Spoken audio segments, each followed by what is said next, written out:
Hey there, Grumpy Old Fart here. I'm doing a historic haunting video on Doris Bither.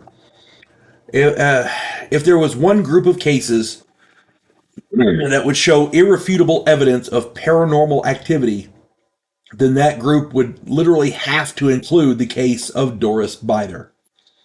By the way, I did a video on paranormal assaults. Be sure to check it out. In that video, I mispronounced her name. I said it was Bither, and it's not. It's pronounced Bither. Apologies there. Her story was the inspiration for the novel and movie The Entity. Okay? They changed her name in the movie, and in the movie she was played by Barbara Hershey. Great actress. If you get the chance to watch it, it's well worth the watch. From the 81, I think it is. Here's the thing. Before I get into this really good, it's that time of year. My allergies are kicking my butt, so bear with me. In August of 1974, Harry Gaynor and a friend were in a bookstore in California.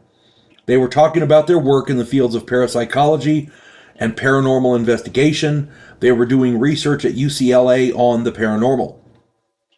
In the next aisle, two women were looking at books on the paranormal. They overheard the conversation, and one of them, Doris Bither, told them that her house was haunted. She gave them her phone number so that they could come out and see it for themselves. Carrie Gaynor and parapsychologist Barry Taft came out. They went to her house. She lived in a little shack that had been condemned twice. She was barely making ends meet. She told them that she had been repeatedly raped by the ghost.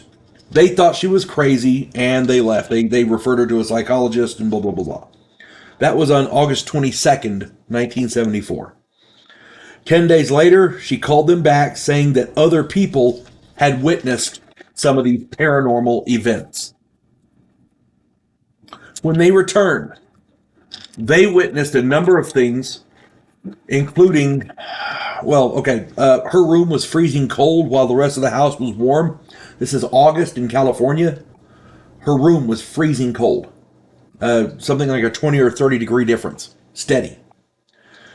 There was the distinct, disgusting smell of rotted meat throughout the house. A lower cupboard door opened by itself, and a skillet flew across the room and hit the floor. Doris told them that there were three entities that assaulted her.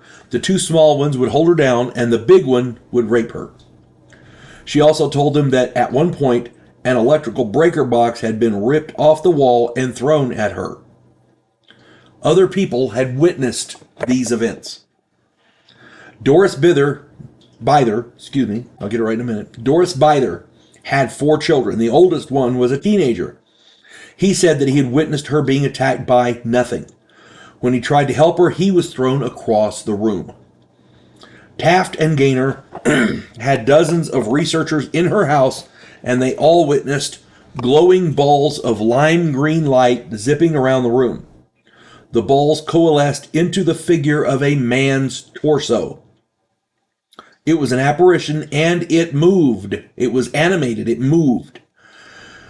25 people witnessed it, but it would not show up on camera. They were taking pictures. They had video recorders going. It would not show up on film. The researchers later witnessed pieces of cardboard being thrown at her. They had put cardboard on the walls so that they could gauge the speed of these orbs.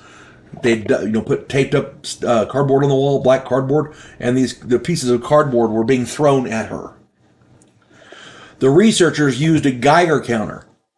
When the activity was going on, there was no radiation. When it was inactive, there was normal background radiation. I thought that was weird. Doris Bither drank a lot. Many people said she had invented all of it because of the beer, but researchers actually witnessed it. So it was not a hallucination. It was not a hoax.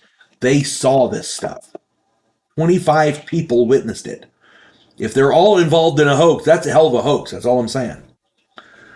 Doris moved to another state, and the activity followed her. It followed her.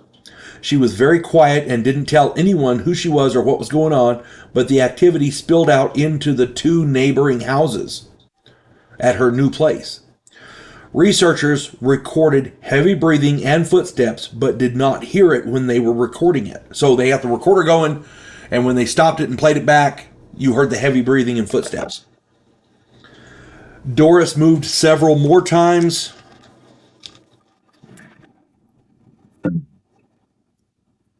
And the activity continued to follow her.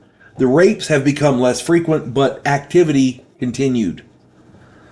This is one of the better documented cases of paranormal assault. The smell of rotting meat is a classic symptom of demonic activity. I've talked about that in at least one other video.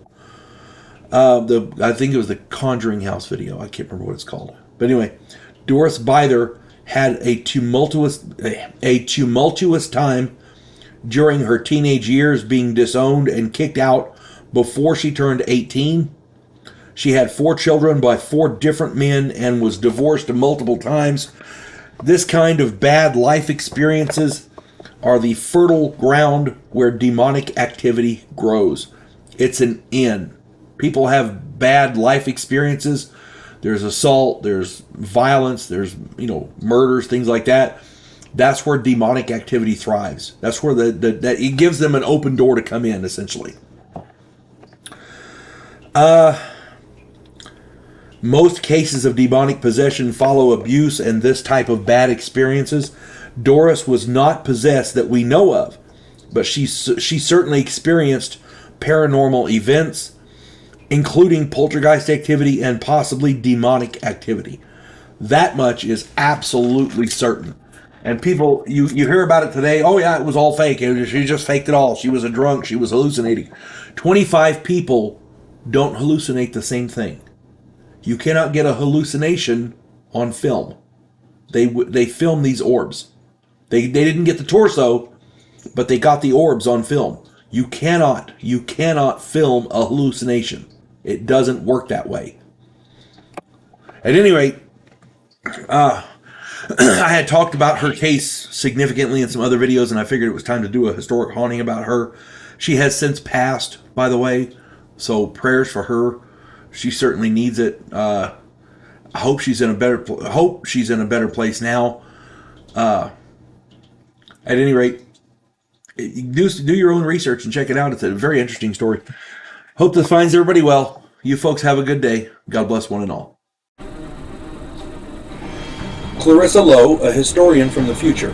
Delmore Kane, a Civil War veteran turned outlaw. This oddball pairing faces a conspiracy of epic proportions spanning the centuries. If you like action and adventure westerns with a splash of science fiction and fantasy, check out my book series Drifters and their ongoing adventures.